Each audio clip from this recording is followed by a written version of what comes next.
قرآن پاک کی جو آیہ کریمہ تلاوت کی ہے، اللہ تعالیٰ نے اس میں ارشاد فرمایا قد افلح من تزکا، کہ جس نے اپنے باطن کو پاک کر لیا، اپنا تزکیہ نفس کر لیا، وہ کامیاب و کامران ہوں گے۔ وَذَكَرَ اسْمَ رَبِّهِ فَصَلَّى، اور پھر جس نے اپنے رب کے نام کو یاد کیا اور نماز پڑھی، اللہ کا قرآن فرما رہا ہے کہ وہ کامیاب و کامران ہو گیا۔ اور اللہ تبارک و تعالیٰ کے یہ اولو العزم بندے، جن کو ہم صوفیاء کرام کہتے ہیں، جن کو اولیاء اعظام کہتے ہیں، انہوں نے اپنی زندگی بھر پہلے اپنا تزکیہ کیا اللہ کی توفیق سے، اور جب اللہ تبارک و تعالیٰ نے ان کے باطن کو پاک کر دیا، اللہ نے اپنے نور سے ان کے قلوب کو منور کر دیا، آقا نامدار حضرت محمد مصطفیٰ صلی اللہ علیہ وآلہ وسلم کی والہانہ محبت، عشق کی دولت ان کو مل گئی۔ اس کے بعد زندگی بھر یہ اللہ کی طرف سے جو انعام ملا، یہ اس کو تقسیم کرتے ہیں۔ جو ان کے قریب ہوا، جس کو وہاں سے کوئی فیض ملا،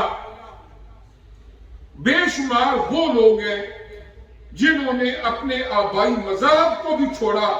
دائرہ اسلام میں داخل ہو گئے۔ اور اگر کوئی مسلمان تھا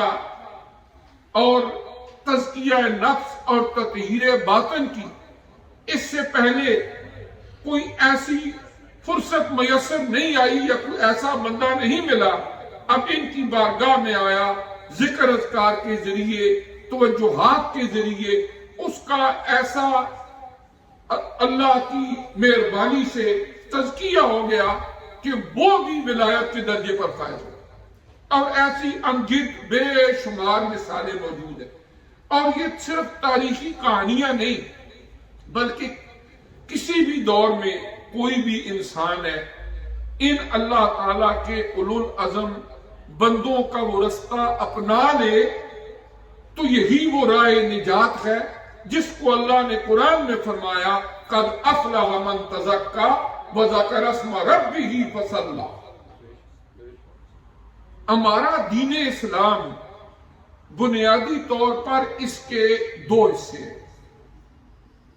قرآن پاک میں اللہ کریم نے جب حضور علیہ السلام کے فرائض نبوت کو بیان فرمایا تو اس کو دو حصوں میں تقسیم کیا گیا۔ وَيُعَلِّمُهُمُ الْكِتَابَ وَالْحِكْمَةَ وَيُزَكِّيهِمْ،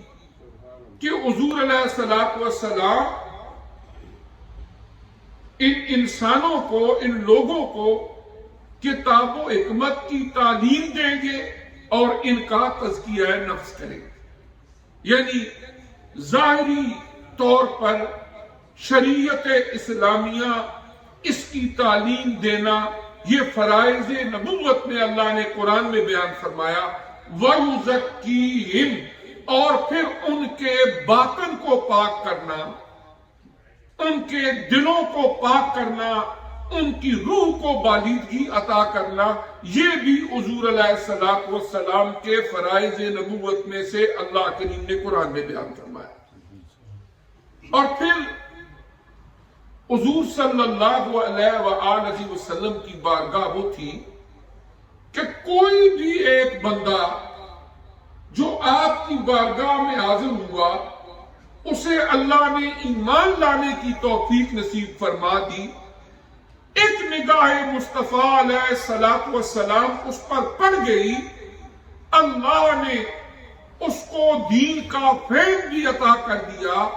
اور ایسی پاکیزگی قلب و روح کی عطا کر دی، اللہ کا ایسا برگزیدہ بندہ بن گیا کہ صحابیت کا اعلیٰ ترین منصب اس کو مل گیا۔ اور دور صحابہ کے بعد جتنے لوگ بڑے بڑے نیک متقی پرہیزگار آئے، علماء فرماتے ہیں اگر ان کی نیکیوں، ان کی شب بیداریوں اور ان کے سجدہ ریزیوں کا آپ ایک مینار تعمیر کرتے چلے جائیں، جہاں پہ جا کے اس کی انتہا ہوگی وہاں سے مقام صحابیت کی ابتدا ہوگی۔ اتنا اعلیٰ مقام مل گیا۔ بعض صحابہ حدیث میں ہے کہ ایمان لائے، ایک صحابی ادھر سے اعلان جہاد ہو گیا، انہیں نماز پڑھنے کا موقع نہیں ملا، روزہ رکھنے کا موقع نہیں ملا، حج کرنے کا موقع نہیں ملا، زکوٰۃ دینے کا موقع نہیں ملا، حقوق اللہ حقوق العباد کی ادائیگی کا زیادہ موقع نہیں ملا، اعلان جہاد ہوا، اس میں شامل ہو گئے، وہاں شہادت کا رتبہ پا گئے۔ اب زندگی میں اعمال زیادہ نہیں کیے، لیکن آقا علیہ الصلوۃ والسلام کی جو نظر رحمت ان پہ پڑ گئی اور جب وہ ایمان کی حالت میں تھے، اللہ نے ظاہری باطنی تزکیہ کر دیا، فہم دین دے دیا اور صحابیت کا اعلیٰ ترین منصب دے دیا۔ یعنی یہ تھا نبی کریم علیہ السلام کے مبارک زمانے کے اندر تزکیہ۔ جب سورج چمک رہا ہو اس وقت کسی کو چھوٹا چھوٹے دیے جلانے کی ضرورت نہیں پڑتی۔ آقا علیہ الصلوۃ والسلام کے دور میں آپ کی شخصیت، آپ کی نظر عنایت اللہ نے ظاہری زندگی کے اندر بھی اور اب تک بھی وہ فیوز و برکات جاری ہیں کہ کسی پر نظر پڑ گئی اس کو صحابیت کا درجہ مل گیا، لیکن صحابیت صرف ظاہری زندگی میں جن کو حضور علیہ السلام کی صحبت نصیب ہوئی ان کے لیے اللہ کریم نے یہ مقام مخصوص مقرر کیا ہے کہ وہ صحابیت کے درجے پہ فیض ہو گئے۔ اور جہاں تک آپ صلی اللہ علیہ وآلہ وسلم کی برکات نبوت ہیں اور تا قیام قیامت اور بعد از قیامت بھی جاری و ساری رہے۔ تو اس طرح یہ ہے کہ حضور علیہ الصلوۃ والسلام کے مبارک زمانے کے بعد جہاں پر کتاب و حکمت کی تعلیم کا سلسلہ جاری رہا، قرآن پاک کی تدوین ہوئی، احادیث کی تدوین ہوئی اور انہی سے مستنبط کر کے علم فقہ کی تدوین ہوئی، ہمارے جو بنیادی عقائد ہیں، بیسک بیلیفز ہیں، علم کلام کی تدوین ہوئی، اور جن لوگوں کو اس میں اللہ نے اعلیٰ مقام عطا فرمایا، بڑے بڑے شیخ الحدیث، بڑے بڑے مفسرین قرآن، علم فقہ کے بڑے بڑے علماء اور فقیہ اور علم کلام کے بڑے بڑے ماہرین، ان سے ہماری تاریخ بھری پڑی ہے۔ یہ وہ لوگ تھے جن کو ظاہری طور پر اللہ تعالیٰ نے ظاہری علم میں سے حصہ وافر عطا فرمایا، وَيُعَلِّمُهُمُ الْكِتَابَ وَالْحِكْمَةَ، اس میں سے۔ اور پھر کچھ وہ ہیں کہ جن کو برکات نبوت میں سے اللہ نے حصہ وافر عطا فرمایا،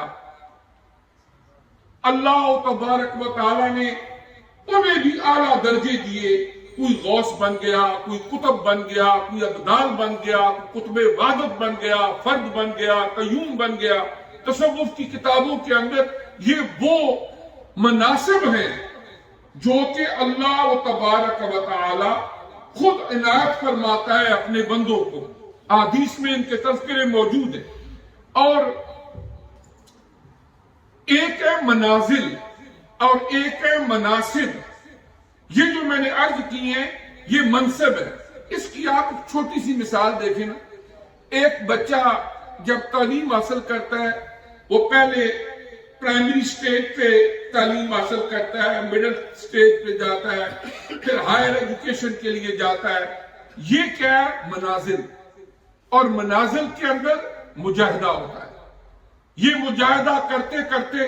وہ ایک سٹیج پہ پہنچ جاتا ہے، اعلیٰ تعلیم حاصل کر لیتا ہے۔ اس کے بعد وہ کیا بنتا ہے؟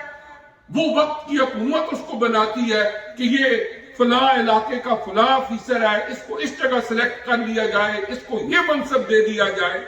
اسی طرح صوفیاء کرام، کوئی بھی اللہ کا بندہ ہے، کسی پاک باز بندے کے پاس گیا، سب سے پہلا کام صوفیاء کرام کا جو ہمیں قطب تصوف میں ملتا ہے توبہ. کوئی اور وہ یہ نہیں پوچھتے تمہارا مذہب کیا ہے، تمہارا مسلک کیا ہے، تم کون ہو. وہ دیکھتے ہیں کہ ہے اولاد آدم، ان کے پاس آیا، سابقہ گناہوں سے توبہ کرو اور ذکر اذکار کرو، لطائف مراقبات جو بے تصوف میں ہے، اور عملی طور پر یہ وہ اولو العزم ہستیاں کراتی. جس وقت انہوں نے یہ طریقہ کار اختیار کیا، یہ ہے مجاہدہ. اب اس میں جتنی تقوی، پرہیزگاری، للہیت، خوف خدا ہوگا، اس طرح اس توجہ سے اللہ کریم ان کے ان منازل کو آگے بڑھاتے چلے جائیں گے. اور پھر اللہ کی مرضی ان اولیاء کرام میں سے کسی کو کون سا منصب عطا فرما دے. پھر آگے چل کے یہ ہوا کہ جو ہماری ظاہری تعلیمات تھی، اس کے بھی 4 بڑے بڑے مذاہب فقہ بن گئے. اور پھر جو صوفیاء کے سلاسل تھے وہ بھی 4 بڑے بڑے تصوف کے سلسلے بن گئے. اور اہل السنہ والجماعت اس کی بڑی سمپل تعریف یہ ہے کہ جس کے ایک ہاتھ میں شریعت کا عالم ہو اور ایک ہاتھ میں طریقت کا عالم. یعنی آپ یہ سمجھیں کہ شریعت اسلامیہ، اگر آپ اس کو ایک پھول سے تشبیہ دیں تو طریقت اس کی خوشبو ہے. اگر شریعت الفاظ کا نام ہے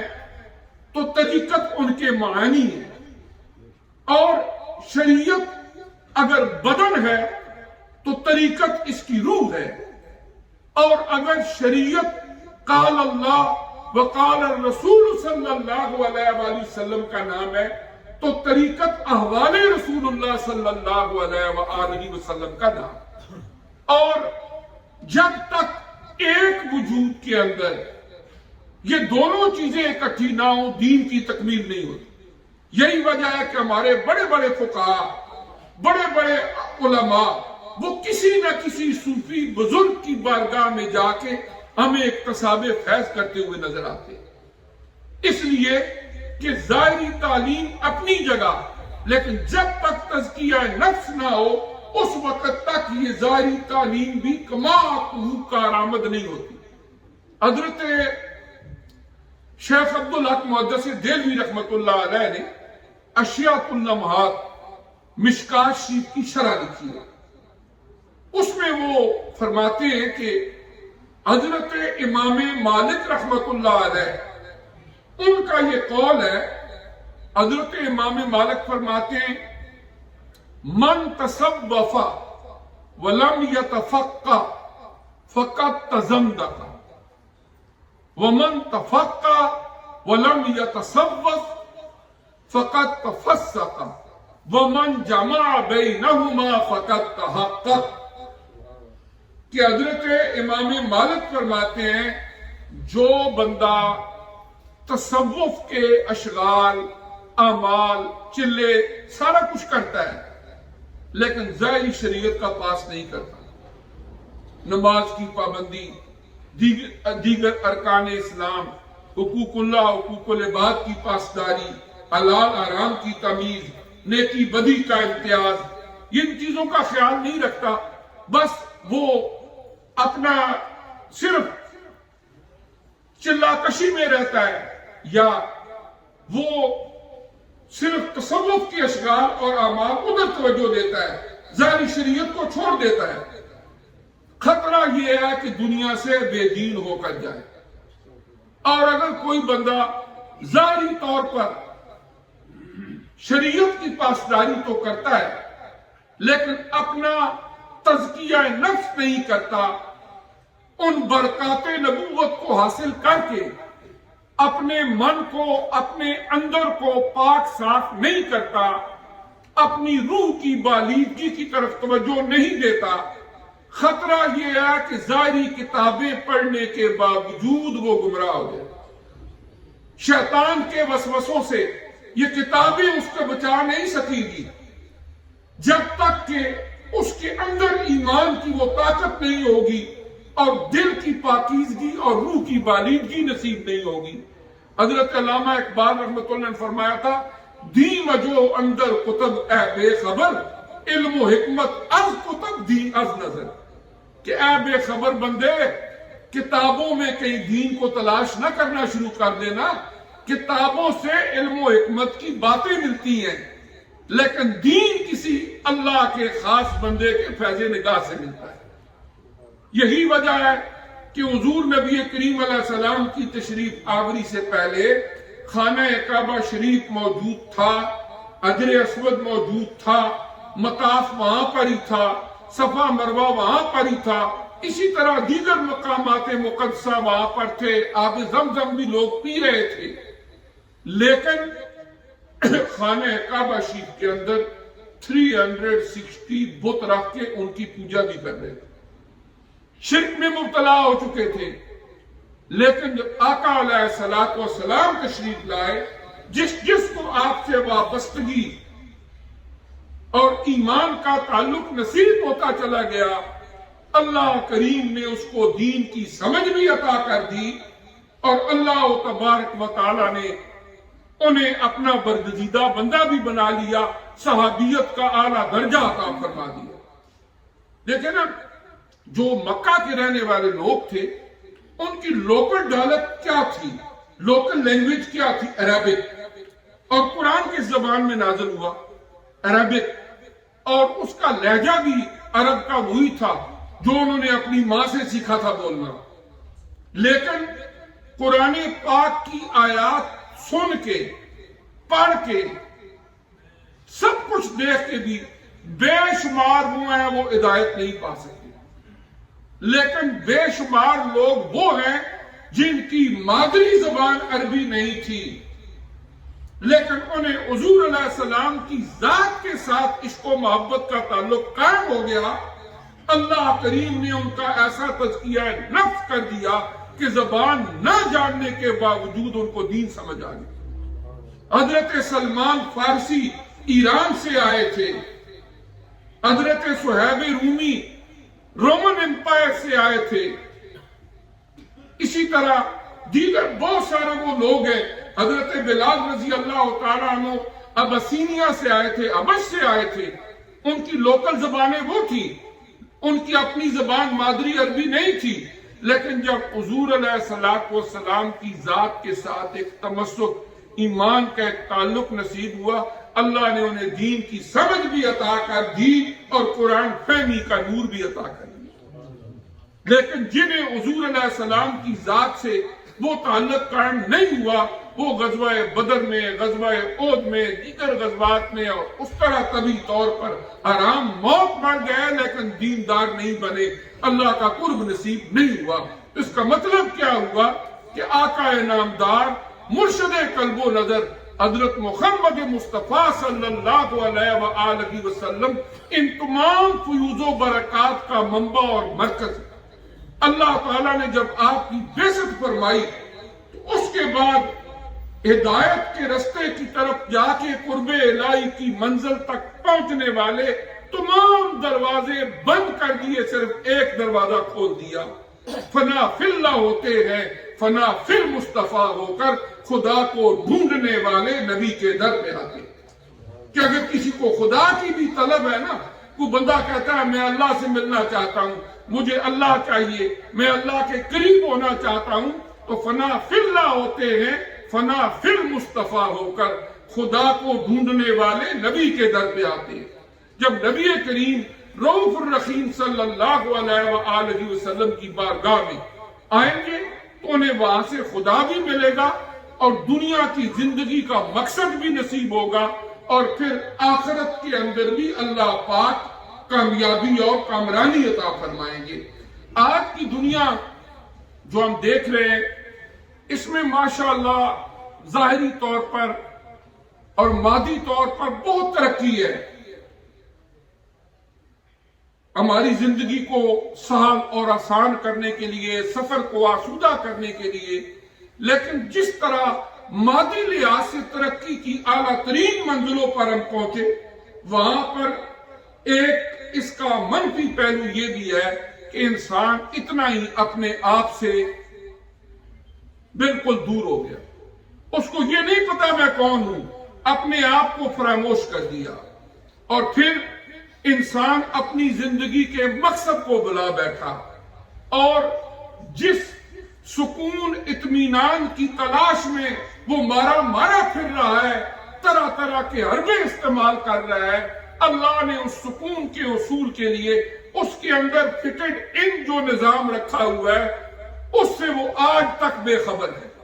حضرت علامہ اقبال رحمۃ اللہ فرمایا تھا کہ ڈھونڈنے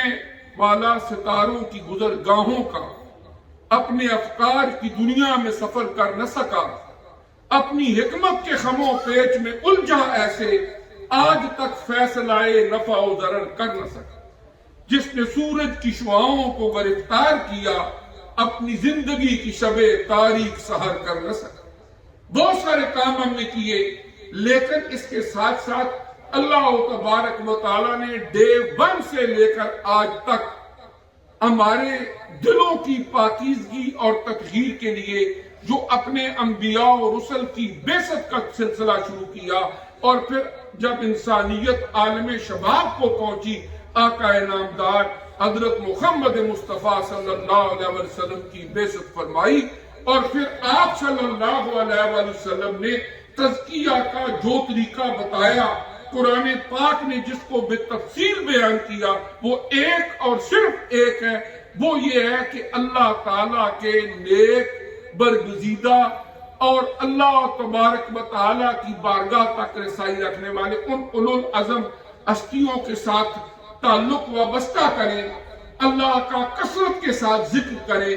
اور اس اللہ کے ذکر کی برکت سے اللہ تبارک و تعالیٰ کم از کم جو انسان کو ملتا ہے اس کا دل روشن ہو جاتا ہے، شیطان کے وسوسوں سے نجات مل جاتی ہے۔